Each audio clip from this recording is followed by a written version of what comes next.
నిన్న నక్కపల్లి ఆరండర్ కాలనీలో water tank కడుతుండగా ఓ ప్రమాదం జరిగి ఆ ప్రమాదంలో 2 గంటలు ఓ మనిషి అందులో చిక్కుపడిపోయి మరి కాళ్ళు విరిగిపోయిన సందర్భం జరిగింది నిన్న. మేము దానికి చాలా చింతిస్తున్నాం. అయితే అది కేవలం స్లాబ్ వేసేటప్పుడు సెంటరింగ్ మొదలుపెట్టినప్పుడు స్లాబ్కి సెంటరింగ్ వేస్తుంటారు.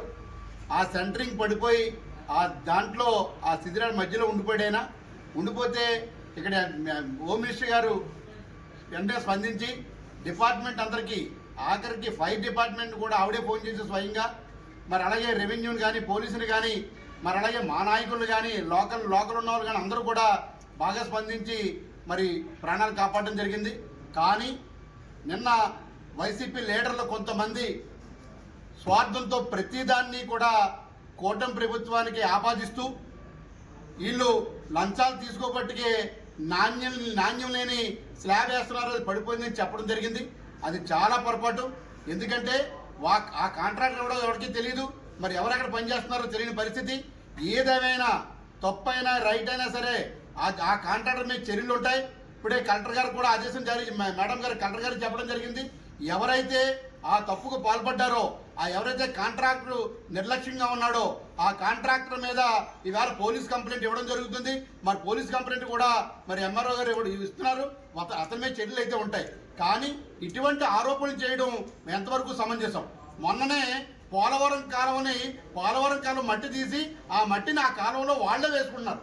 ఎక్కడైతే తడి ఉందో ఆ తడిని పొడి చేసుకోవడానికి వేసుకుంటే మట్టిని చూపించి ఇగో ఈ మట్టిని తోలుకుపోతున్నారు కూటమి నాయకులని చెప్పడం మరి అన్యాయం. మరి ఈ విషయాన్ని ప్రజలంతా గమనిస్తూనే ఉన్నారు. ఇలాంటి సొల్లుబొల్లు కబుర్లు చెప్తే మీరు రాబోయే కాలంలో మీకు మరి స్థానికాంశంలో ప్రజలు మీకు బుద్ధి చెప్తారు. మరి అదే కాకుండా వాస్తవాలు ఉంటే మాట్లాడండి. ఈ మధ్యకాలంలో లేనిపోని విషయాల్ని కూటమి నాయకులపై ఆపాదించడం కాదు.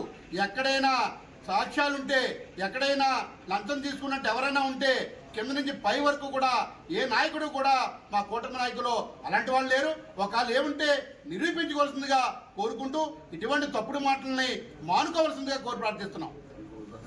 మీరు ఒక విషయాన్ని గమనించాలి. హోమ్ మినిస్టర్ గారి పనితీరుపై గతంలో పోయిన సంవత్సరం పెట్టుకోడపల్లి ట్యాంక్ ఓపెనింగ్కి వెళ్ళినప్పుడు ఆ ట్యాంక్ చిన్న లీక్ అవుతుందని చెప్పి పైకి చూసి ఎందుకు లీక్ అవుతుంది దాని మీద చర్య తీసుకోండి అని చెప్పేసి ఆ రోజు చెప్పడం జరిగింది.